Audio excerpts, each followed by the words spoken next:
Bago po tayo manood ng video, kung nagustuhan ninyo ang aking upload video, mag-subscribe naman at mag-like. Malaking tulong po ito sa aking channel. Maraming salamat po at maligayang panunood.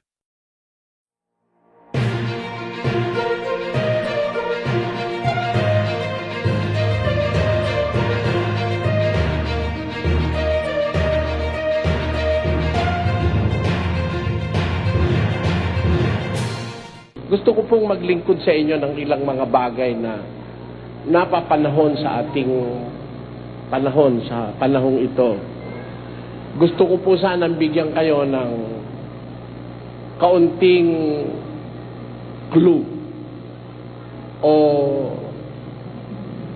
pakiramdam sa kalagayan ng ating panahon. Naniniwala po kasi ako, mga kababayan, walang duda sa aking puso na ang mundo hindi na masyadong matagal. Hindi na po masyadong magtatagal ang lahi ng tao sa kanyang pagsulong o sa kanyang pagdami. Nakikinikinit ako po kung isa sa alang-alang ang mga talata sa Biblia, hindi na masyadong magluluwat at darating na ang ating Panginoong Hesus.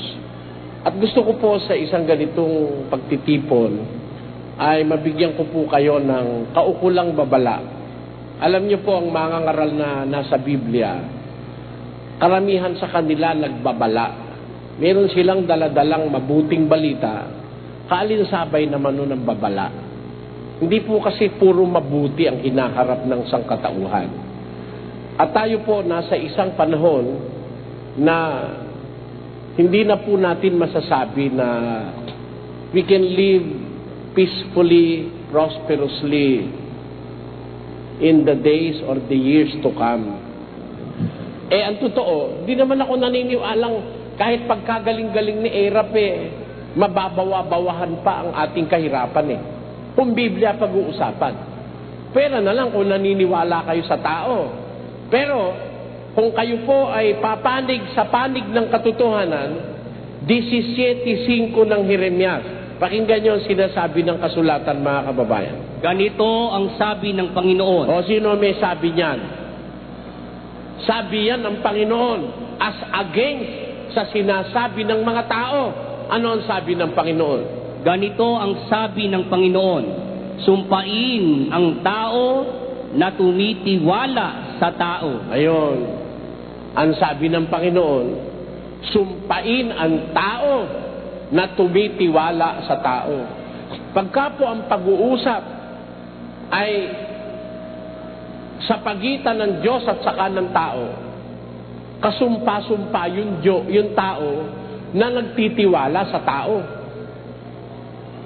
Siyempre, kung sa pagitan ng Diyos at ng tao ang pamimili, dapat sa Diyos ka magtiwala bago sa tao. Pakinggan nyo sa 5:9 ng unang Juan. Kung tinatanggap natin ang patotoo ng mga tao, ay lalong dakila ang patotoo ng Diyos. Kung tinatanggap ang wika natin, yung patotoo ng tao, lalong dakila ang patotoo ng Diyos. Huwag tayo pong mga mailigaw na sasabihin ng tao, gaginhawa ka ang Pilipinas, giginhawa. Hindi ho totoo yun Nagiginhawa pa ang mundo. Hindi ho Pilipinas ang sinasabi ko, mundo na. Hindi ho totoo na ang mundo giginhawa pa sa tiempo ngayon. At yun po ang aking gustong ipaaninaw sa inyo sa pamamagitan ng mga talata ng kasulatan. Bakit ko ho sasabihin ito? Para manakot? Hindi, para kayo makapaghanda na sa ganitong mga pagkakataon, mga kababayan, magtiwala tayo sa Diyos. Bagaman naniniwala tayo sa tao, dapat mas matimbang ang paniniwala natin sa Diyos. Totoo, ginagawa ng pamahalaang Pilipino ang pinakamabuti nilang alam para to alleviate the sufferings of our poor countrymen. Pero hindi po ako naniniwalang lubos na kaya ng gobyerno na ibalik pa yung pamumuhay na masagana nung araw. Kasi tayo po'y nasa panahunan ng Biblia. Kung ang pag-uusapan po ang banal na kasulatan, meron pong panahunan ng kasulatan. Merong timetable ang Biblia, may kalendaryo ang Biblia. At malalaman nating mga tao kung nasaan tayong panahon sa panahunan ng Biblia. Hindi po tayo po pwedeng mailigaw ng kahit na sino kung tayo po ay magbabatay sa salita ng Diyos na talaga na ang mundo ay ganito po ating gawing paksa. Gaano pa tayo katagal sa mundo? Yan ang ating ipaksa. Gaano pa tayo katagal? Baka akala nyo marami pa tayong hours to spend para ipagbulakbol natin. Maraming tao nagbubulakbol Hindi ho sa school. Nagbubulakbol sa kanilang obligasyong humanap ng katwiran at ng kaligtasan. Meron tao, todo pasa lang sa kanya.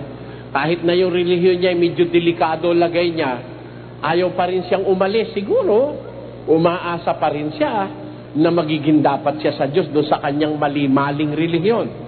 Pero, kailangan po pag-aralan natin kung gaano karaming panahon ang nakatira. Para siguro, maakay ko kayo sa pagmamadali, sa pagtakbo. Kasi kung maglalakad tayo, baka tayo mahuli sa biyahe. Alam niyo ho, yung locomotion, maraming bagay yan. Merong lakad na parang namamasyal. Meron naman lakad na kung tawagin nagmamadali, yung brisk walking. Meron naman, tumatakbo na talaga. Ayan. Saan tayo lalagay doon? Sa lumalakad na parang namamasyal? O yung tayo lumalakad na nagmamadali? O sa tumatakbo? Pakinggan nyo po, sa Hebreo Kapitulo 12, ganito ang ating mababasa. Kaya't yamang nakukubkob tayo ng makapal na bilang ng mga saksi. Ay, Itabi namang walang liwag ang bawat pasan at ang pagkakasalang pumipigil sa atin. At ating takbuhing may pagtitiis, ang takbuhing inlagay sa harapan natin. tingnan ninyo, sa panahon ng Kristyanismo, ang locomotion, ang mobility sinasabi, takbo Yamang nakukubkub ang wika tayo, sabi ni San Pablo, ng makapal na bilang ng mga saksi, ay atin namang itabing walang liwag. Yung salitang liwag, pag sinabing maliwag, mabagal. Itabi nating walang liwag ang pagkakasalang pumipigil sa atin. Tandaan nyo, walang makapipigil sa tao sa pagsunod sa Diyos kundi kasalanan. Yun ang sinasabi sa Biblia. Yun ho ang nakakapigil para makasunod ka sa Diyos. Ang katunayan nun, 5 ng Jeremias. Ang inyong mga kasamaan ang nangaghiwalay ng mga bagay na ito. At ang inyong mga kasalanan ang nagsipigil sa inyo ng kabutihan. Walang pumipigil ho sa tao kundi kasalanan Yung kasalanan. Wala hong maaaring makapigil sa atin sa pagsunod sa Diyos kundi yung kasalanan. Kaya ang sabi ni San Pablo dun sa binasang talatakan, 11 ba yun o 12? 12:1? Nagtataka ko, ang tagal mong mahanap baka ako'y ulyanin Yung pala, ikaw ang ulyanin dyan. Yung sabi ni Pablo, yamang tayo ang wikay nakukubkob ng maraming bilang ng mga saksi na naging dapat sa Diyos, mga saksing nagpapatotoo na talagang mayroong life after death.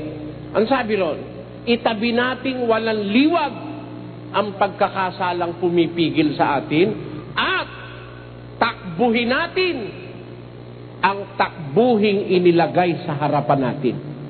Kaya sa panahong Kristyanismo po, tinatawag sa Biblia last days, mga huling araw.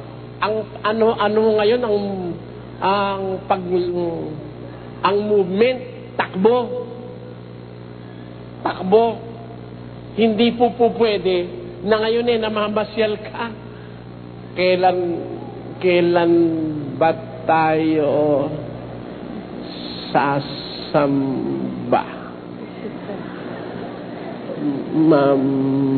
Mamaya pa. Ganon. Ngayon, maiiwang ka ngayon. Alam nyo, mga kababayan, yung pagpunta sa langit, may maiiwan dyan, 24. Pakinggan nyo. Baka kayo maiwan. Alam nyo, yung maiiwan, masama ang haharaping kapalaran. Hindi ko kayo tinatakot, ho. Nagbabasa lang tayo ng Biblia. Ang totoo, sulat nyo talata. Pagkatapos nyo maisulat, pag-uwi nyo sa bahay, tinan nyo kung tinatakot ko kayo. Doon sa sarili nyong Biblia. Basa. Kung magkagayoy sasabukid ang dalawang lalaki, ang isa'y kukunin at ang isa'y iiwan. Kita nyo, may maiiwan Di ba? Napakapangit naman ng kapalaran mo kung maiiwan ka. Napakaraming mga darating na masasamang bagay sa maiiwan. Kailangan makuha ngayon, para wag tayong maiwan, ang kailangan, tumakbo na tayo. Pakinggan nyo. Sa Daniel 12:4, 9 hanggang 10. Pakinggan nyo po ang sinasabi. Ngunit ikaw, O Daniel, isara mo ang mga salita at tatakan mo ang aklat hanggang sa panahon ng kawakasan. Marami ang tatakbo ng paruot parito at ang kaalaman ay lalago. Ayon. Marami. Sa panahon ng kawakasan, marami tatakbo ng paruot parito. Pangkaraniwan na po na ipinapakahulugan sa talatang yan na pag malapit ng magwakas ang mundo, sa panahon ng kawakasan, maraming tatakbo ng paruot parito. Ang pangkaraniwang ipinapakahulugan dyan yung maraming sasakyan, balik-balik na ganun, di ba? Paruot parito, sa lupa, sa dagat, sa ere, nagbabanggaan nga sa dami Tama naman yun. Talagang isa sa mga magaganap sa panahon ng kawakasan, yung maraming tatakbo ng paruot parito. Pero meron pa po bang ibang dahilan ng pagtakbo ng paruot parito at sino ang tatakbo ng paruot parito? Pakinggan nyo sa Amos 8:11-12. Narito, ang mga araw ay dumarating, sabi ng Panginoong Diyos, na ako'y magpapasapit ng kagutom sa lupain. Hindi kagutom sa tinapay o kauhawan man dahil sa tubig, kundi sa pagkarinig ng mga salita ng Panginoon. Tuloy. At sila'y magsisilaboy sa dagat at dagat, at mula sa hilagaan hanggang sa silanganan. Sila'y magsisitakbo ng paruot parito upang hanapin ang salita ng Panginoon. Ayun. At hindi masusumpungan. Kita nyo, ang isang dahilan na itinatakbo ng paruot parito ng tao, yung paghahanap ng salita ng Panginoon. Pero, mapapansin nyo, hanap sila ng hanap, takbo ng paruot parito, hindi nila makita yung salita ng Panginoon. Totoo ba o hindi, mga kababayan? Di ba kayong lahat dito? Iba-ibang iglesia po pinanggalingan natin? Bakit kayo narito, palagay nyo? Bakit ho? Marami kaya narito gutom sa salita ng Diyos. Bakit gutom? Ang itinuro ng pastor ay magsasayaw Nagpupuri sa Panginoon. Nagpupuri sa Panginoon. Kulang pala yung akin. Nagpupuri sa Panginoon. Di ba? Yun ang itinuro sa atin Yung salita ng Diyos ba? Binabasa ng dire-diretso kagaya rito sa Andatindaan? Marami pong relihiyon dyan. Ang alam lang basahin. Ako'y tao na nagsasalita ng katotohanan. Bakit nyo ko pinagsisikapan patayin? Ano si Kristo? Tao! Ayun, yun ang madalas basahin. Para ma-brainwash ang tao na si Kristo'y tao. Ang binabasa, yung pumapabor lang sa kanilang paniniwala. Ngayon, Ang tao ba, busog sa salita ng Diyos? Ang isang ama ba, alam niya ba ang gagawin niya bilang ama? Ang ina, gayon din ang anak, ang dalaga, ang binata. Nako, bihira akong pag-usapan niyan eh. Ang pinag-uusapan ngayon, hallelujah, praise the Lord, amen! Oh, right, that's right, dear Jesus. Thank you, dear Jesus. Ayan, ang arte ng mga pastor ngayon, puro arte ang ginawa sa relihiyon. Pero para i-concentrate sa pakikinig ng tao yung salita ng Diyos, yun ba naririnig nyo o puro mga flowery words? Bungang dila. Ayan ang nangyari sa mga relihiyon ngayon. Eh sabi sa Biblia, ang dapat pakinggan ng tao yung salita ng Diyos eh. 17 ng Roma. Pakinggan nyo ang nakasulat. Kaya nga, ang pananampalataya ay nanggagaling sa pakikinig. Alin? At ang pakikinig ay sa pamamagitan ng salita ni Kristo. Alin ho ang pakikinggan? Salita ni Kristo, hindi daldal ng ministro. Eh, baka naman ikaw, nakikinig ka, isang oras na, isang sitas pa lang ang naririnig mo. Eh, hindi nga salita ni Kristo yun. Daldal yun. Puro mga pambubola. Ma'am na mahal, ako po, dati po ako, marami akong sakit. May sakit ako sa bato, sa abdo, sa atay, sa baga. May sakit po ako sa lapay. 17 po sakit ko. Nung ako po hindi pa nakakapunta sa kongregasyong ito. Pero nung ating pong makarinig ko po, ang ating minamahal na evangelist, ay, naku po na, thank you, dear Jesus. Thank you, dear Jesus. Gumaling daw ang sakit niya. Hindi lang po yan, mamam na mahal. Meron pa ho. Ako po, binago. Dati po ako maraming bisyo. Araw-araw po nasa kabaret ako. Sa nightclub, sugal, babae, ABS, CBN, yan. Araw-araw ho yan. Gusto kong barilin yung TV kung may baril ako eh. Niloloko ko ako nitong pinapanood ko ito eh. Biro mo, yun daw nakaraan niyang buhay eh. May sakit siya sa bato, sa abdo, sa lapay, sa pantog, sa baga. Ha? Eh, pagka yun ang sakit mo, di ka na makakagulapay nun. Di mo na malang kung anong pakiramdam. Eh, nung nakaraan daw buhay niya, siya araw-araw nasa lasingan, sa sugalan.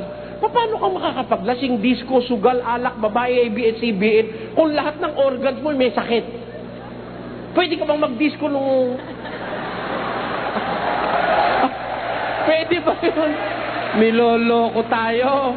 Sa relihiyon, niloloko tayo. Yung mga nagpapatotoo na yon, isang dakot na mga sinungaling yon. Hindi totoo yon. Dahil hindi pwedeng mag-disco araw-araw ang taong may sakit sa puso. Sino uululin mo? Matindi kayo. Makakumbinsi lang kayo ng mga kagaya nyong tanga. Niluloko nyo pati ang inyong mga sarili. Eh, ang totoo yung nag-iisip, di naman makukumbinsi nun eh. Sino ho rito makukumbinsi nun? Sige nga, di sumama na kayo ron, lumayas na kayo ngayon pa. Bibiro mo, 17 taong kang may sakit sa bato, sa abdo. 17 taong ka rin na nagdidisco araw-araw.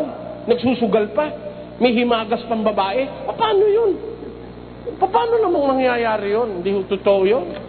Panluloko sa kapwa-tao yun. Ako ayoko kayong lokohin. Kaya ako kung magsalita, diretsahan eh. Hindi ko naman kayo hinihikayat ah. Kala nyo ba hinihikayat ko kayo? Hindi ko kayo hinihikayat. Ibig mo sabihin, Mr. Soriano, ayaw mo kaming makasama. Gusto ko. Pero ayoko kayong hikayatin. Gusto kong humikayat sa inyo'y ang Diyos. Pakinggan nyo nakasulat sa isang talata. Basa. 2:4. Unang Korinto.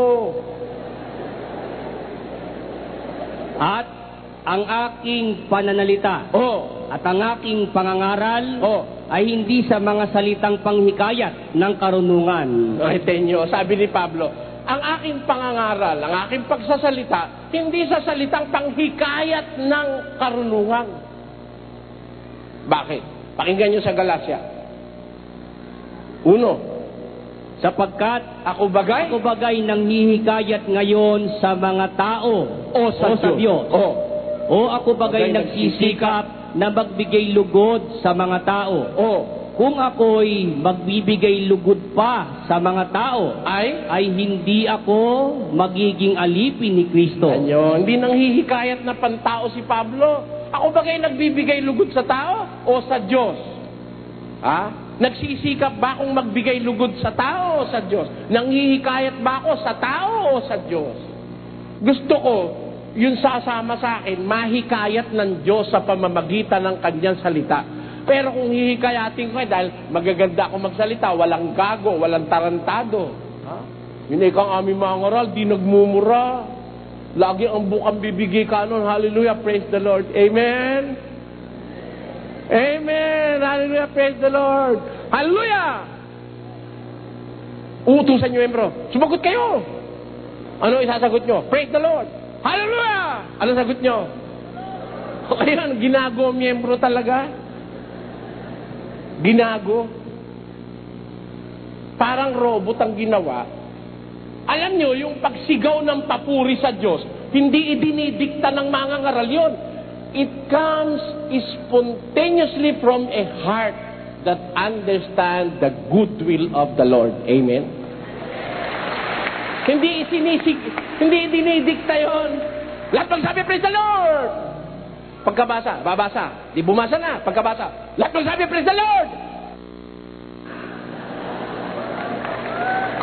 Bakit mo utusang magsabi lahat ng praise the Lord? Pati yung naghihikab doon, di naman narinig yung binasa niya. Eh sabi mo isa, praise the Lord! Eh sabi ng ministro, lahat magsabi, praise the Lord. Tingnan niyo ha, yung pagpuri sa Diyos, it comes spontaneously from a believing heart. Roma 6. Pakinggan nyo.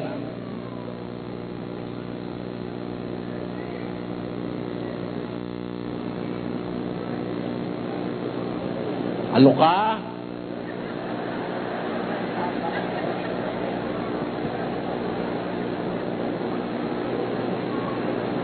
Sapagkat hindi... Mga babayan, naniniwala na kayo, hindi scripted ang dating daan?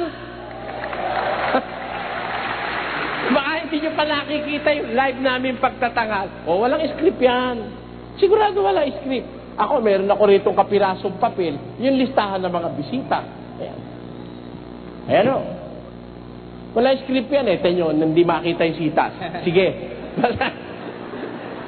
Sapagkat hindi ninyo muling tinanggap ang espiritu ng pagkaalipin sa ikatatakot. Kundi, Tatapwat, tinanggap ninyo ang espiritu ng pagkukupko na dahil dito'y sumisigaw tayo, Aba, Ama. kita nyo, hindi nyo tinanggap ang anumang espiritu, no? Kundi yung espiritu ng pagkukupkop. Na dahil sa espiritong yon, sumisigaw tayo, Aba, Ama. Aba, Father. Aba, Patros. Ha? Yung iba, kaya sumisigaw, inutusan ng ministro. Let mo sabi, praise the Lord! Kaya, halatang halata po, ligaw na ligaw sa Biblia. Pero hindi yan ang usapan natin. Ang usapan po natin, yung inuumpisahan ko, hindi ko na tuloy maumpisahan. Asan na nga tayo? Gaano katagal? Oo. Ang ating paksa, asan na tayo? Sa panahunan ng Biblia. Matagal pa ho ba, mga kababayan? Sino ho rito ngayong gabi ang mahigit na 30 anyos na?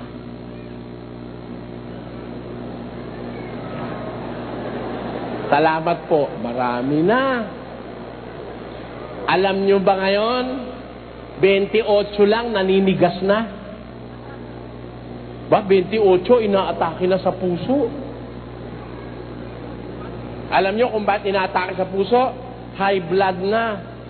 Bakit naman high blood? Kasi kakakain ng kolesterol, ng baboy, mga mantika, etc., etc. Ayan.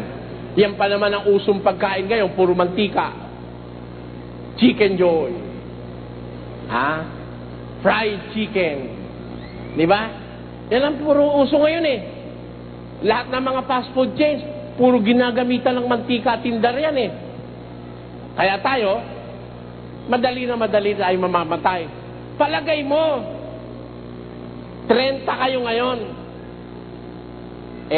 kakakain ng mga chicken joy nakatakda na lang sa 5 taon na lang. Palagay mo, hindi pa dumating si Jesus, pero 5 taon ka na lang, dahil maninigas ka na nga rin eh. Sa kakakain mo ng fried chicken eh, at saka ng lechon. Kaya dapat tayo magsuri sa relihiyon eh. At ang pagsusurin dapat natin gawin, yung masinsinan. Alamin natin gaano pa katagal ang ating panahon para magsuri, mga kababayan. Gaano pa kaya katagal? Gusto ko na pong umpisahan itong aking introduction pa lang kasi yun eh. Yun ang hirap eh. Inalangan ako sa oras ni kapatid na Daniel. Ha? Eto, sabi sa Biblia, sa panahon ng kawakasan, maraming tatakbo ng paraot parito. Totoo naman yun eh. Maging yung sasakyan, eroplano, vapor, kotse, lahat, marami. Pero sa tao rin, meron din. Takbo ng paraot parito. Alam niyo kung bakit? Naghahanap ng salita ng Diyos. What does that denotes? Sa malapit na pagwawakas, ang tao hindi busog sa salita ng Diyos. Gutom pa rin. Ba't gutom? Kasi ang mga ministro ngayon, hindi salita ng Diyos ang pinangangaral.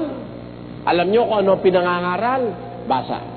Sa 16 ng Roma, versikulo 18. Sapagkat ang mga gayon ay hindi nagsisipaglingkod sa Kristong Panginoon, kundi sa kanilang sariling tiyan at sa pamamagitan ng kanilang mabuting pananalita at maiinam na mga talumpati ay dinadaya ang mga puso ng mga walang malay. Ayon, sa pamamagitan ng kanilang mabuting pananalita at maiinam na talumpati, nagtatalumpati ang mga ngaral eh. Hindi pala mga ngaral, manggagancho. Hindi naman kasi sila naglilingkod sa Kristong Panginoon, kundi sa kanilang sariling tiyan. Their own belly. They do not serve the Lord Jesus Christ, but their own belly. At sa pamamagitan ng kanilang mabuting salita. Mga mainam na talumpati. Paano pagkaka-translate doon, Sis Luz? For they that are such serve not our Lord Jesus Christ, but their own belly, and by good words and fair speeches. Ayun. By good words and fair speeches. Kaya nag-i-speech eh. Ang daladala ka, pirasong kodigo. Mga minamahal, nakikinig kayo? Nakinig. Pagpapalain ka ni Yahweh El Shaddai. Tsaka yun.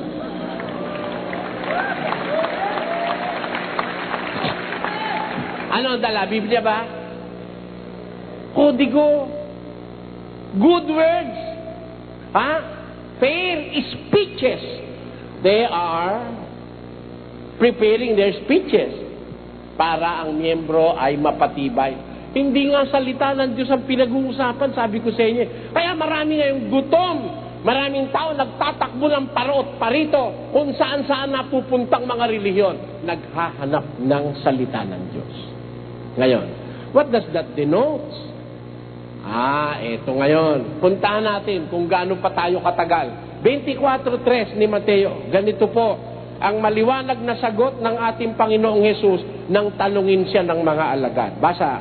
At samantalang siya'y nakaupo sa bundok ng mga olibo, Ay nagsilapit sa kanya ng bukod ang mga alagad na nagsisipagsabi, sabihin mo sa amin, kailan mangyayari ang mga bagay na ito? At ano ang magiging tanda ng iyong pagparito at ng katapusan ng sanlibutan? Na maliwanag yung tanong, ano? tanda ng pagparito mo at ng katapusan ng sanlibutan. Yun. Talaga bang may katapusan? Meron eh.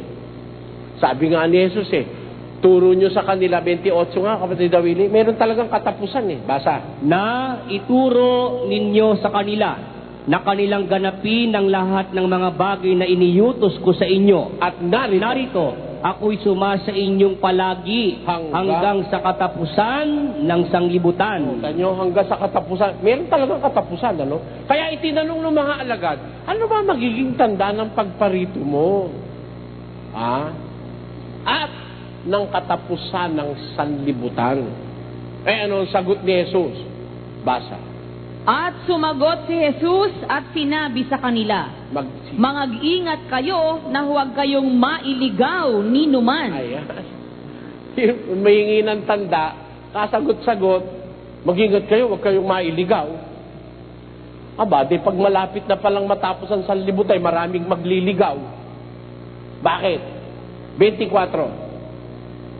Sapagkat may magsisilitaw na mga bulaang Kristo at mga bulaang propeta at magpapakita ng mga dakilang tanda at mga kababalaghan. Ano pat ililigaw kung maaari pati ng mga hirang. Pag malapit na palang matapos ang mundo, maraming lilitaw na nagmimilagro. Tanong ko sa inyo, ngayon ba, marami na bang nagmimilagro? Nako, kabila milagro ngayon. Diba? Saan pa walang milagro? Sa amin ay ikang Katoliko wala. No, pangunahin nga sa pagmimilagro Katoliko eh. Tanaw, hindi. O hindi ba, milagro ng mahal na Birhen, milagro ni Santo Tomas, milagro, mas maraming nagmimilagro sa Katoliko. Kaya nga tamang-tama yung nasa pasyon eh. Alam nyo kung ano yung nasa pasyon? Basa.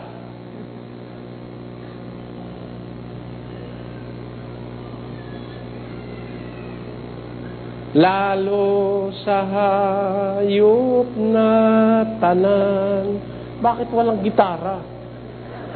Hirap naman kumanta ng kapele. Na kaniyang napagmasdan. Binabati po natin si Konsehal Yoyong Martinez. Naririto siya ngayong gabi. Magandang gabi. Katakot-takot matingnan, 7 ulot 10 sungay, iisa naman ang katawan.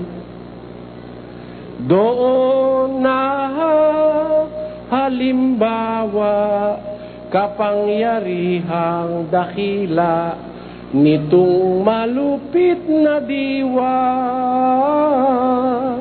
na siyang ipaniniwala ng imbing tao sa lupa. Ano ngayon itong imbing taong ito? Anong gagawin nito? Ang mga pagmimilagro tutulungan ng demonyo, siya ay magkakabayo.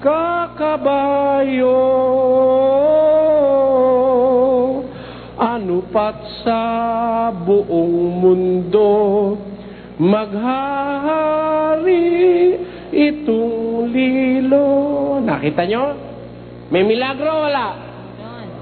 Ang tanong ng mga apostol kay liwaliwanag, Panginoon, kailan ba ang pagparito mo? Ano magiging tanda ng pagparito mo? At ng katapusan ng sanlibutan? Kabira-bira ng sagot, mag-ingat kayo na huwag kayong mailigaw ni numan. Bakit? Sapagkat maraming paririto, mga bulaang Kristo, mga bulaang propeta, magpapakita ng mga dakilang tanda at kababalaghan, ano pat ililigaw kung maaari, pati ng mga hirang. Magliligaw o hindi? Ililigaw. Kuy daw kayo, ito nga yung panahon na yon. Panahon ngayon ng pagliligaw. Pag malapit na pong dumating si Jesus, katakot-takot na pagliligaw ang magaganap sa mundo. Dahil nag-uulol ang kapangyarihan ni Satanas para mailigaw ang maraming tao sa Diyos.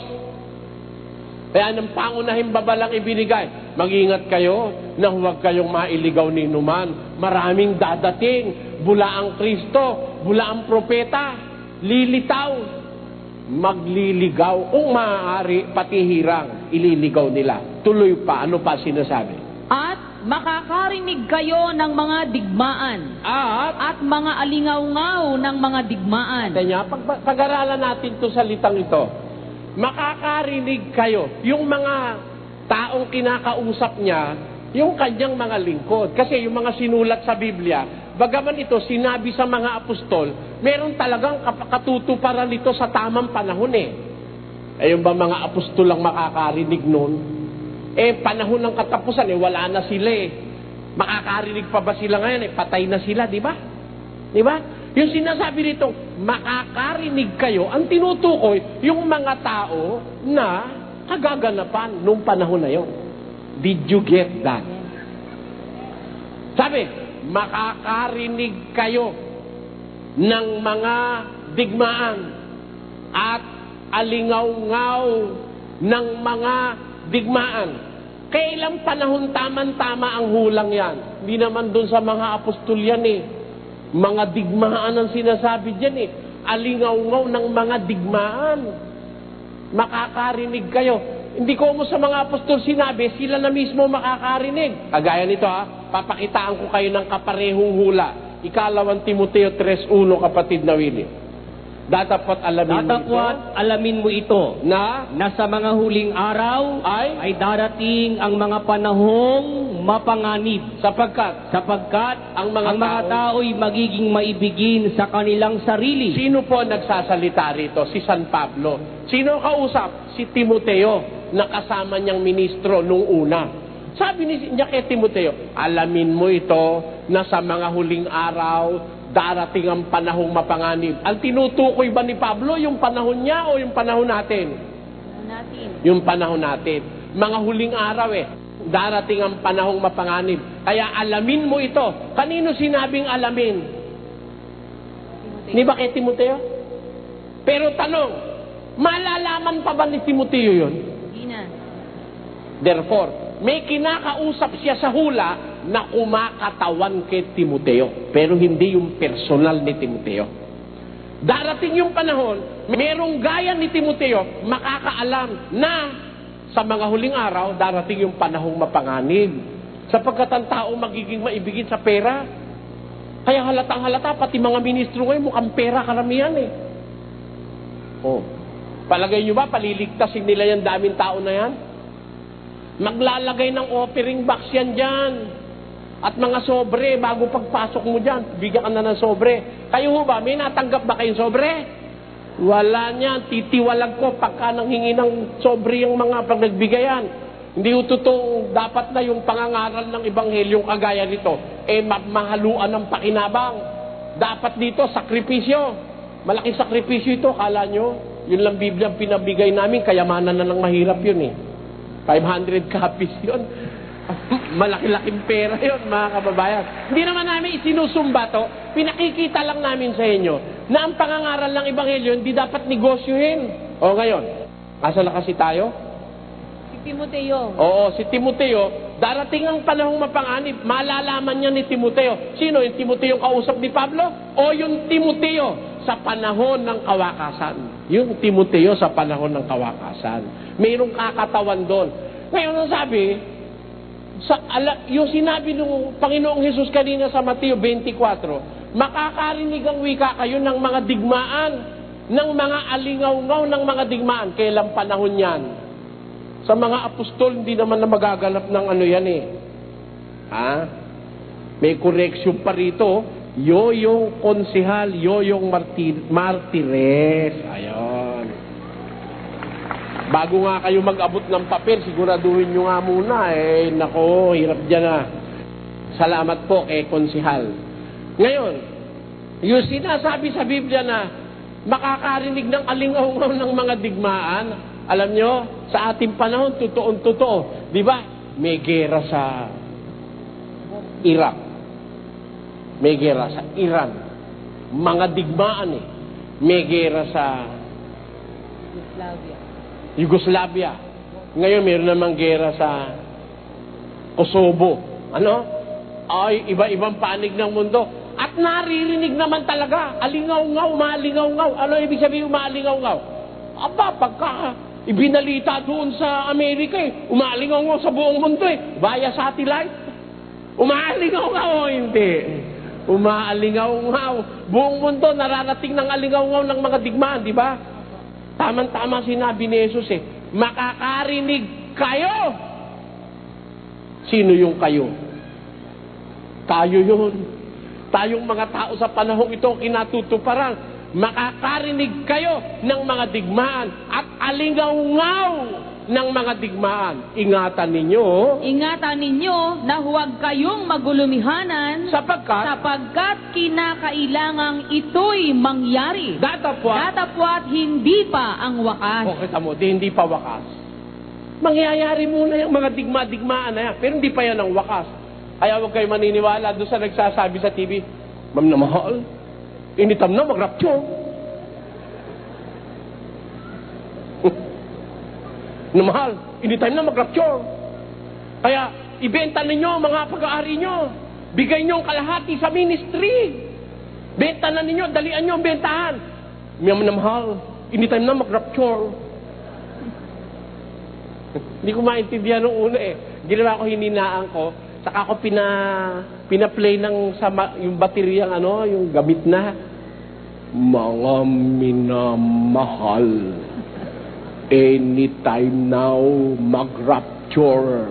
Ayun, yung pala. Kung namahal, hindi niya mag-rapture. Hindi ko talaga maintindihan. Pasensya na siya. Talagang hindi ko maintindihan. Ha? Hindi ko talaga maintindihan yung sinasabi niya eh. Mga minamahal daw, anytime daw mag-rapture. Hindi ho totoo, anytime mag-rapture. Hindi. Hindi ho totoo yun. Sabi ni Jesus, huwag tayong maniwala sa tao, kay Jesus tayo maniwala sa Panginoon ng mga Kristiyano. Ang sabi ng Panginoong Jesus, makakarinig kayo ng mga digmaan. Ha? Maraming litaw, bula ang Kristo, ililigaw ang marami. Magpapakita ng mga tanda at kababalagan. Mga digmaan maririnig nyo, ingatan nyo, huwag kayong magulumihanan sapagkat kinakailangan mangyari ito. Datapwat hindi pa ang wakas. Wakas na ba? Hindi pa. Hindi pa. Kaya ako naniniwala bukas, hindi pa wakas. Maaari ako bukas, wakas na. Pero yung mundo, hindi pa. Sino makakatutol sa inyo? Maaari bukas, wakas na tayo, di ba? Lalo na pag mataba ka. Ha? Pero wag naman, hindi naman dapat, hindi lang mataba. Kahit naman manipis ka, pagdating ng hangin, baksa ka na rin. Nanipis ka kasi masyado eh. Ha? Pero, hindi totoo yung sinasabi, anytime na mag-rapture. Hindi. Pag narinig mo na yung mga digmaan at nakita mo na yung mga milagruhan dyan, yan yung mangyayari talaga. Sabi ni Jesus, pero hindi pa yan ang wakas. Bakit? Ano pa kasunod? Sapagkat magsisitindig ang bansa laban sa bansa at ang kaharian laban sa kaharian. Tingnan nyo ha. Yang gera-gera na yan, dadami yan. Hindi lang yung maririnig mo, kundi ikaw masasali pa. May possibility masali ka pa sa gera. Bakit? Titindig, hindi pa yan ang wakas, sabi ni Jesus, kundi titindig pa ang bansa laban sa bansa, ang kaharian laban sa kaharian. Tatanungin ko kayo, ngayon ba sa mundo may kaharian? Meron. Ilan ang alam niyong kaharian? United Kingdom. The Kingdom of Saudi Arabia? United Kingdom. The United Kingdom? Yung Spain, di ba kingdom din yon? May hari rin ng Espanya eh. Ha? Yung Singapore. Ay, hindi. Brunei. Ayan. Ano pa? Tasmania? Jordan. May hari rin yun, ano? Mga monarchical form of government yan eh. Mga kingdoms yan eh. Ha? Sa Africa lang, may mga kingdom din eh. Ang sabi ng hula, titindig ang bansa laban sa bansa at ang kaharian laban sa kaharian. Abangan nyo. Dadami pa yung gera na yan. Hindi huunti yan. Dadami pa yan. Hindi ho yan mawawala. Nagsisitindig ang bansa laban sa bansa at ang kaharian laban sa kaharian At magkakagutom at lilindol sa iba't ibang dako. Kita nyo, magkakagutom, lilindol sa iba't ibang mga dako. Akala nung iba, pag sinabi magkakagutom, Papa, hindi lang yun ang kahulugan nun.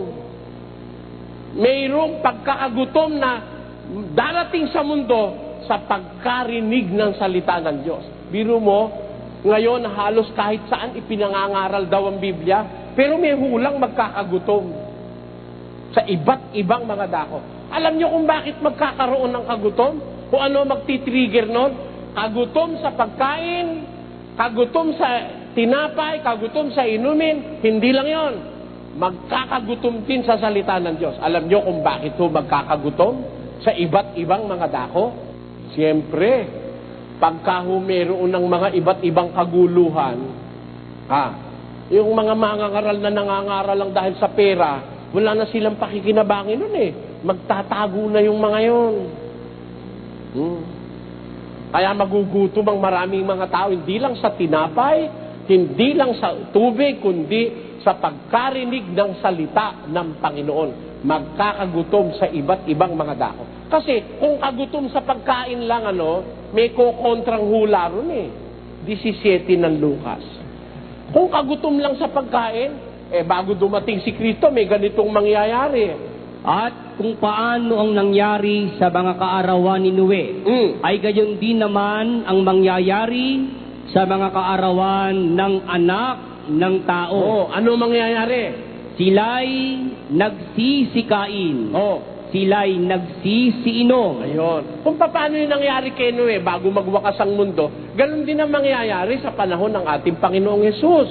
Sila ang wika'y nagsisikain, sila'y nagsisiinom. O paano mong sasabihin ngayong kagutom sa pagkain yun? Kainan nga ng kainan yung iba, inuman ng inuman.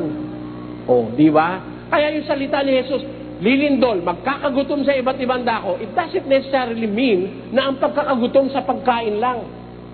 Bakit? Meron ka sa kain ng kain sila'y nagsisikain, sila'y nagsisiinom. Kaya, ito'y more on the hearing of the Word of God. Maraming mga taong magugutom sa salita ng Diyos bago dumating ang ating Panginoong Hesus. Tandaan niyo yan, mga kababayan.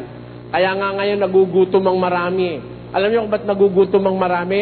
Mga pastor nga, ang ginagawa, hindi naman salita ng Diyos ang pinangangaral na itatago yung salita ng Diyos para sila yumaman. Na isasakripisyo nilang huwag basahin yung Biblia para masunod yung gusto nilang pangungulekta ng ikapo, love offering, covenant partner, kung ano-anong mga pinag-iimbento nila, miracle seed faith. Ang dami. Yung mga kuha sa daan, sa bus, sa barko, sa eroplano, sa mga nightclub, pati pumapasok yung mga taga-riyan sa Marikina. Nako, mga kababayan. Kaya ang tao ngayon gutom sa salita ng Diyos, yung talagang salita ng Diyos, pero busog na busog sila sa pandaraya ng kanilang mga pastor. Bine-brainwash na masyado ang mga tao ngayon para sila manatili doon sa kanilang relihiyon at manatiling may palabigasan ng mga pastor, pero gutom sila sa salita ng Diyos. Tama yung sabi sa hula. Magkakaroon ng malindol, magkakagutom sa iba't ibang mga dako. Hindi lang sa pagkain, kundi pati sa salita ng Diyos. Magugutom ang mga tao. At yung lindol, nakita nyo mga kababayan, tayo ngayon sanay na sanay ng lumilindol. Ngayon sa iba, yung lindol, nagbibiruan pa Dati pagka lumindol, kami natatakot. Ngayon kung nasanay na tayong madalas lumilindol, pag lumilindol, ay, lasing yata ako. Sabi, nahihiloy ka, lasing ako. Tumatawa pa Imbis na sana'y lumuhod. Dahil ang kahulugan ng lindol ay pagkagalit ng Diyos sa tao. Nung lumindol ka makailan sa Mexico, 10,000 na matay doon. Nung bago ito, itong nakaraan, yung sinundan nun, ilang pun libo namatay doon. Sa Los Angeles, ganun din, dahil. Pero yung salitang lilindol sa iba't ibang mga dako, darating po yan. Hindi pa ngayon yan, ha? Ngayon kung lumindol, ano lang eh. Minsan doon, doon. Pero madalas na rin, ano? Meron pa darating mas madalas dyan. Ewan ko kung tatayo ito dati tawag dito ultra, eh, no? Ewan ko kung tatayo ito pagka dumating na yung malalakas na lindol na sinasabi. Nakalagay doon, may adjective yun, kapatid na Willie, malalakas na lindol eh. Pakibasa mo. At magkakaroon ng malalakas na lindol. Oh. At sa iba't ibang dako ay magkakagutom. Ayun, tanyo, magkakaroon ng malalakas na lindol. Niliwanag kay San Lucas, hindi basta lindol, hindi intensity 4.3, hindi. Malalakas na lindol. Eh, alam nyo, pagka nag-intensity 8, baka magiba itong ultra. Yung 7 lang, napakadelikado sa mga building nun. Eh ngayon pa naman, kung nahahalata nyo, usong-uso ngayon ng mga condominium. Diba? Pagkaya ng nagbaksakan, katakot-takot na tao, mapipisari yan. Yung salita sa Biblia, magkakaroon ng malalakas na lindol.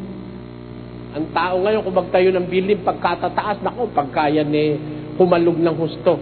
Eh, alam nyo, may ibig sabihin yan, kaya palilindulin ng Diyos eh. Siguro hindi nyo napapansin, pero may ibig sabihin nun sa Biblia. Sa Ebreo tayo, kapatid na Na ang tinig na yaon ay nagpayanig noon ng lupa. Tatapwat ngayoy nangako siya na nagsasabi. Ano sabi niya? Minsan pang yayanigin ko, hindi lamang ang lupa, kundi pati ng langit. Kita nyo?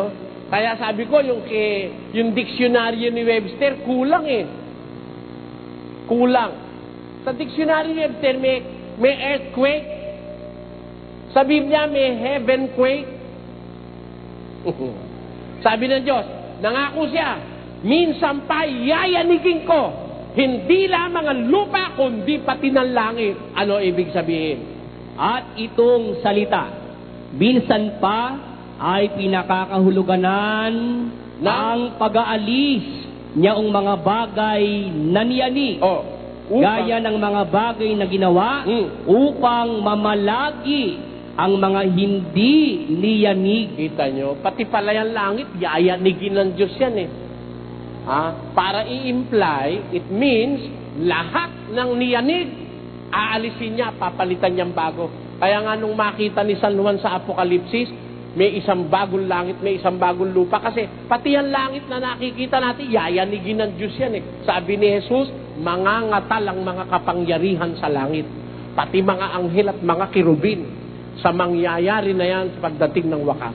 Pero hindi pa yan mismo ang mga kababayan ng wakas, ano? Pinakikita ko lang sa inyo yung preparasyon sa wakas. Dahil nagtanong yung mga apostol, ano magiging tanda ng pagparito mo at ng katapusan ng sanlibutan? Unang tanda, maraming magliligaw na lilitaw. Manluloko, mandaraya, mga mangaral. Tapos, magkakagutom. Hindi lang sa pagkain, kundi sa salita ng Diyos. Tapos, lilindol sa iba't ibang mga dako. Yan ang mga pinaka-main na tanda ng ating Panginoong Yesus. Tapos, yung 24:14, pakinggan nyo. At ipangangaral ang ebanghelyong ito ng kaharian sa buong sanlibutan sa pagpapatutuo sa lahat ng mga bansa. Kung magkagayoy, darating ang wakas. Ayon, ando na ang wakas. Ipangangaral ang ebanghelyong ito ng kaharian sa buong sanlibutan sa pagpapatutuo sa lahat ng bansa. Kaya nga ngayon, yung Biblia nakarating na sa halos 99% ng mundo. Nakarating na yan. Ang Biblia ho ngayon, napakalaganap sa buong mundo. Nagulat nga ako doon sa Bibliang aliman eh. May Biblia akong aliman sa bahay, 4 na kahon eh. Bawat isang talata pinapaliwanag, napakatiyaga ka ako nung, pero mo, ang lalaki ng libro, 4 na kahon, isang Bibliang aliman lang. Dai-dai, pati mga komentaris nandun. Ay sabi ko, talagang ang Biblia ngayon, napakalaganap sa buong mundo. Yun ang sinasabi ni Jesus eh, na ipangangaral ang ebanghelyong ito sa buong sanlibutan sa pagpapatutuo sa lahat ng bansa kung magkagay darating ang wakas. Ngayon, sabi nung mga nakikinig pa ho ba kayo? Hindi pa kayo inaantok? Sabi ng Sabadista, kaya kami ang totoong relihiyon. Sabi ng Sabadista, kami lang ang nangangaral sa buong sanlibutan. Yung pala nung mabasa nila yung 24:14 ng Mateo, ipangangaral ang ebanghelyong ito sa buong sanlibutan sa pagpapatutuo sa lahat ng bansa. Sila raw mangangaral. Mali nga pinangangaral ng Sabadista. Pinangangaral nyo, Sabado, hindi naman ebanghelyo eh. Di ba?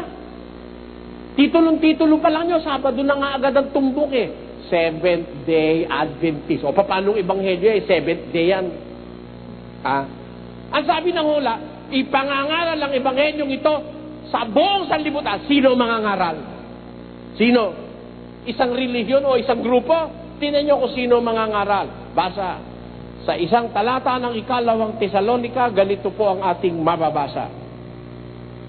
Kaya nga, mga kapatid, kayo'y magpakatibay at inyong panghawakan ang mga aral na sa inyo'y itinuro, maging sa pamamagitan ng salita o ng aming sulat. Tanyo, sino ang mangangaral? Nangangaral ang mga apostol sa salita o sa sulat. Kaya nga yung sulat, lumaganap yan eh. Ang nangangaral, mga apostol sa sulat. Ang katunayan, sila ang inutusan talagang mangaral sa buong sanlibutan, 28. Dahil dito, magsiyaon nga kayo at gawin ninyong mga alagad ang lahat ng mga bansa. Kita nyo, sino inutusang magsiyaon at gumawa ng alagad sa mga bansa? Yung mga alagad, mga apostol. Paano sila mangangaral hanggang Pilipinas? Ayun, nangangaral sila sa salita o sa sulat. Kaya nakarating sa Pilipinas ang pangangaral ng mga apostol sa pamamagitan ng... ano gagawin natin ngayon? Mangangaral din ba tayo? Ang nangangaral mga apostol, ano tayo? Basa, 1:3. Mapalad ang bumabasa at ang nangakikinig ng mga salita ng hula at tumutupad ng mga bagay na nangasusulat doon sapagkat ang panahoy malapit na. Amen? Anong kailangan ngayon? Mapalad ang bumabasa. Kaya kami, bumabasa. Ako, hindi ako apostol. Ano ako? Bumabasa ng sulat ng apostol. Dito sa Marikina, apostol daw siya. Wala naman siyang aral. Babasa-basa, nakikipakirim bumasa. Mali pa. Apostol daw ba naman si apostol? Ba't kung apostol kayo, nagbabasa ka pa sa sulat ng apostol, apostol ka na rin lang pala, dumaldal ka na lang. Ha? Nakikibasa ka rin sa sulat ng mga apostol, paano ka naging apostol niyan? Ang kailangan ngayon, hindi apostol. Ang kailangan ngayon, mapalad ang bumabasa at ang nangakikinig at ang tumutupad ng mga bagay na nasusulat sa hula sapagkat ang panahoy malapit na. Ngayon, doon tayo sa malapit na. Sabi ni Jesus, sabi ng mga tao, brother, maliit pa akong bata, naririnig ko na. Malapit na. Puro malapit na. Ngayon, 86 years old na ako, malapit na. Mamamatay na ako, ako lang malapit. Sabi niya. Kasi, dun nga naloloko yung iba sa malapit na eh. Ano ba kahulugan ng malapit na? Kailan, gano'ng kalapit? Kung malapit, gano'ng kalapit? Ano ba usapan? Malapit sa gusto mo o malapit sa Biblia? Yung sa Biblia, kailan malapit? Sabi nga naman ng mga Salvation Army nung araw, mine eyes have seen the glory of the coming of the Lord. Lan lan la lan laran laran laran laran laran lan. Nakalimutan ko eh. The coming of the Lord, His truth is marching on. Glory, glory, hallelujah, glory. Di nung araw, narinig niya. Tapos pagkatapos nung kanta, sasabihin ng pastor, let us march, praising His mighty name, because the Lord is very near. Sabi ng Amerikano, malapit na raw ang Diyos. 1902. Ngayon, 1999. Sabi ng mga pastor, malapit na rin.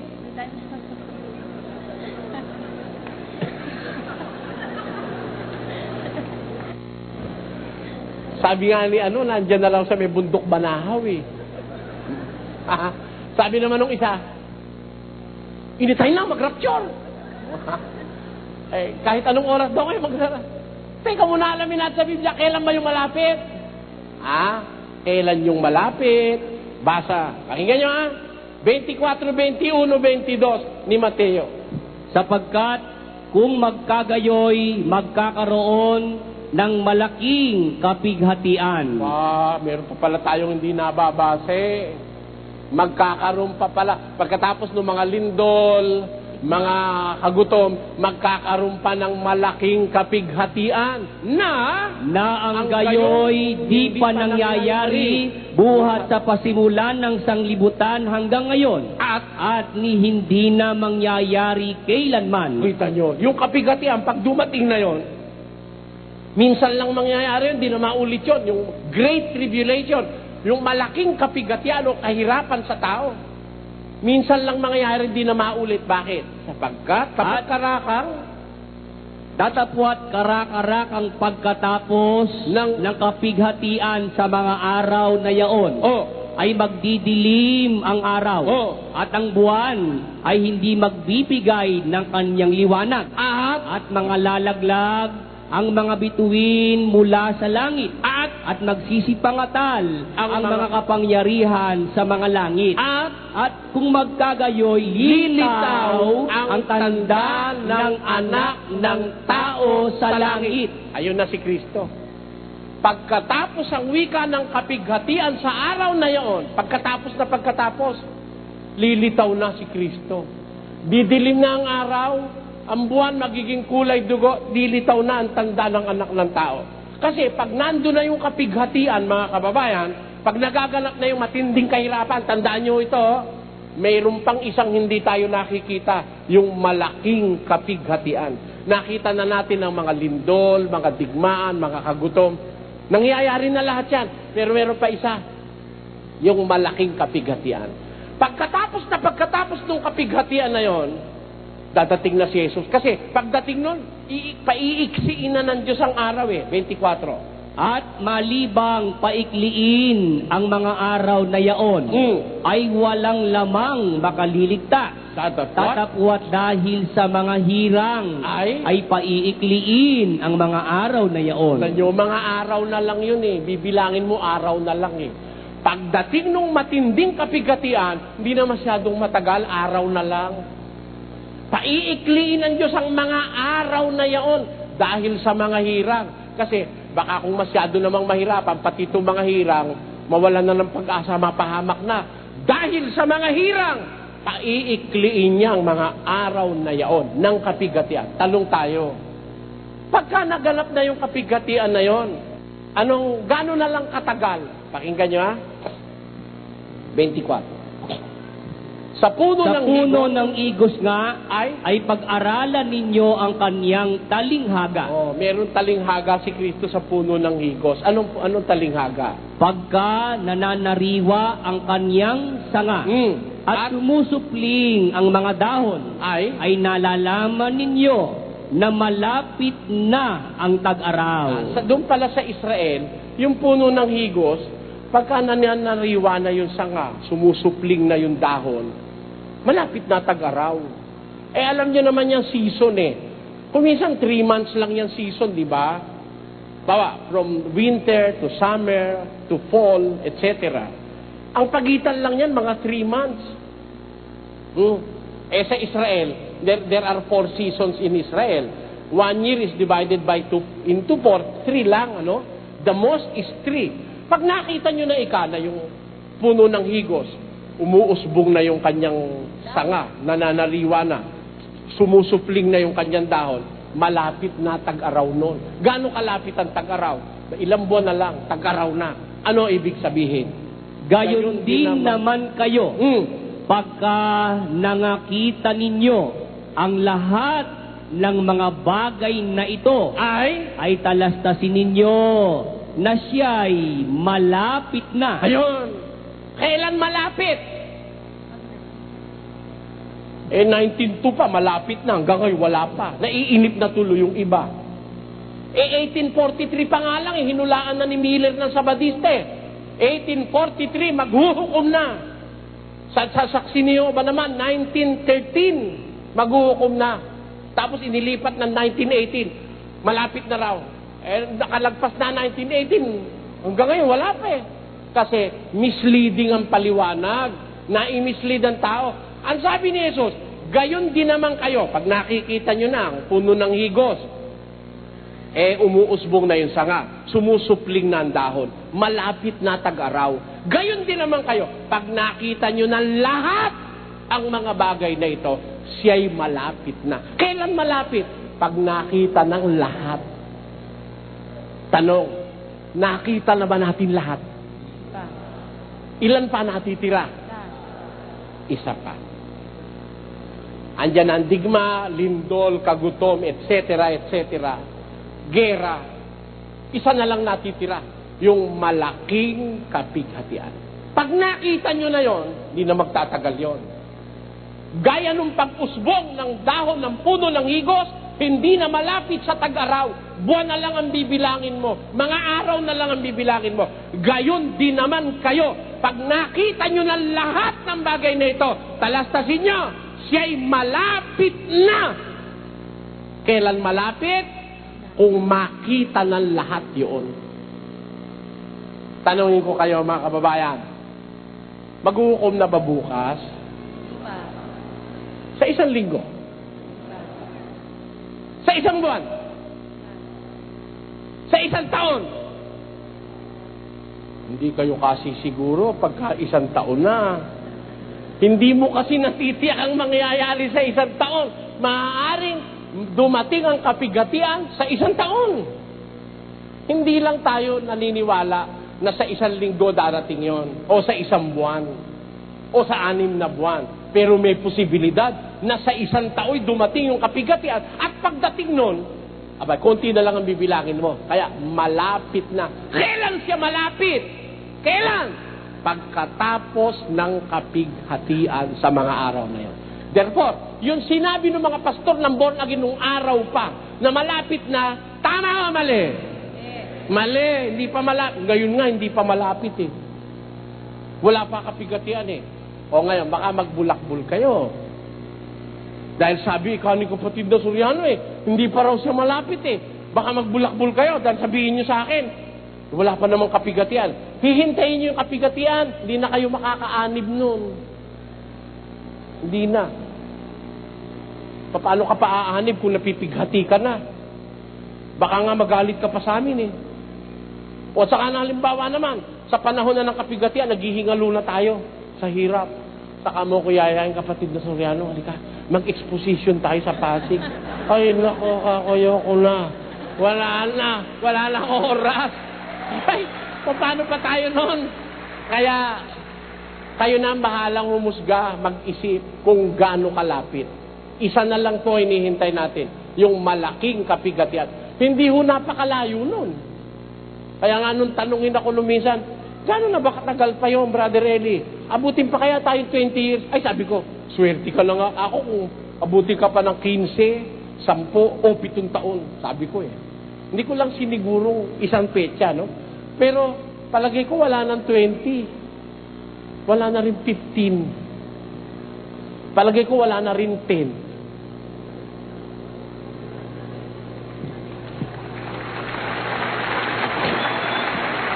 Napakalapit na po nun. Hindi na masyadong matagal yon. Sabi ko pa nga sa TV, baka 7, hindi ka naabutin eh. Kaya, kung kayo siguro gusto nyong maging dapat sa Diyos, mga kababayan, ngayon pa tumakbo na kayo. Takbo na. habulin nyo. Pagka hindi kayo tatakbot, mamamasyal kayo sa liwanag ng buwan. We were sailing alone on Moonlight Bay. Baka kontento ka, yung pala umuusbong na yung dahon ng puno ng higos. Malapit na Tagaraw. Wala ka pang kamalay-malay, malapit na Tagaraw. Ang pagparito ni Kristo, itinulad sa tag-araw. Tandaan nyo, mga kababayan, sapagkat si Kristo'y araw, kaya sa puno ng higos, pag-aralan yung kanyang talinghaga. Sabi ni Jesus, pag umuusbong na ang kanyang nananariwa ng kanyang sanga, sumusupling na ang kanyang dahon, malapit na ang tag-araw. Gayon din naman kayo, pag nakita nyo na lahat, itong palatandaan binigay ko, nakita nyo na lahat, siya'y malapit na. Tayo makakakita niyan, kayo mga kababayan, lalo na yung mga kabataan, kayo ang magiging mga saksi niyang sinabi ni Jesus na yan. Kaming mga matatanda, malay mo, bukas makalawa, wala na kami sa mundo, di ba? Pero itong mga kabataan, at saka yung matatanda rin, malay nyo. Meron namang nabubuhay dyan na 80. May 90. Ang aking ama nga, umabot ng 97. Ang aking ina ngayon, 87 na. Andito siya ngayon. Nanay ko, 87 siya. Di meron pa rin umaabot ng ganung mga edad, di lalong napakaganda kung mag-uumpisa ka na ngayon na maglingkod sa Diyos, Kung halimbawa, inabot pa ng 10 taon, o kaya 7.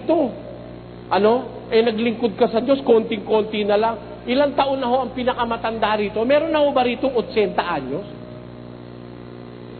Ayan, may ilang tumaas ng kamay. 70. Ayun. 60. Tamo. At konti-konti lang yung mga gano'n. 50. Kasama na ako ron. Diba? Ano ibig kong sabihin, mga kababayan? Kung naglingkod ka ngayon, 50 ka. Nabuhay pa ng 7 taon ng mundo. 7 taon ka na lang maglilingkod sa Diyos. Kung 60 ka, yung 53 anyos mo, natapon na sa kawalang kwenta. Kung maglilingkod ka, halimbawa, nakaabot pa ng 5 taon. 5 taon ka na lang maglilingkod sa Diyos. Ayaw mo pa bang umpisahan, kapatid? Agaanyaya po sa inyo ang panig na ito. Magsuri kayong mabuti at madaliin ninyo, mga kababayan, baka kayo abutan ng tabsing sa dagat. Sabi sa Biblia, sabi sa Pasyon, sabi ni Balagtas, kung maliligo kay agad kang aagap, baka kaabuti ng tabsing sa dagat. Hindi po lahat ng panahon ay atin. Mas magmadali kayo ng pag-aaral, magbasa po kayong Biblia, makinig kayo sa lahat ng pastor, at suriin yung mabuti. Ang pinakamagaling ganito, manalangin kayo sa Diyos. Diyos, gusto ko pong makarating sa kaharian mo. Binubuksan ko ang aking puso sa iyo. Sana gabayan mo ako. Makikinig po ako sa iba-ibang relihiyon. Iparamdam mo sa akin kung ang naririnig ko yun ang totoo, maramdaman ko sana't nang malamang ko ang daan papunta sa iyong kaharian. Yun ay panalangin nyo sa Diyos para huwag kayo madaya ng mga pastor. Kaya lang, kung mananalangin kayo, yung totoo. Ako may narinig sa TV, nanalangin ka ako sa Diyos, ituro sa akin ng totoo. Nakita ko ikaw ang beloved evangelist. Nangangaral kaya ito na ikaw ang totoo. Thank you, Jesus. Palagay ko ako, nung manalangin siya, wala sa loob niya, kaya siya napunta ron. Kasi, kung mananalangin ka sana ng taos puso mo, mataimtim na pananalangin, natitiyak ko, hindi ka dun mapupunta dahil mga sinungaling ang mga mangangaral na marami riyan. Kaya, kayo na po ang bahala, mga kababayan, kung gaano pa kalaki ang natitirang panahon, maaasahan nyo yung sinasabi ni Kristo sa Biblia. Hindi na masyadong matagal Pag nakita nyo na lahat, malapit na, sabi. Isa na lang ang hindi nakikita, yung malaking kapighatian. At sana wag nyo nang intayin dumating yung malaking kapighatian sapagkat mahihirapan na tayo noon.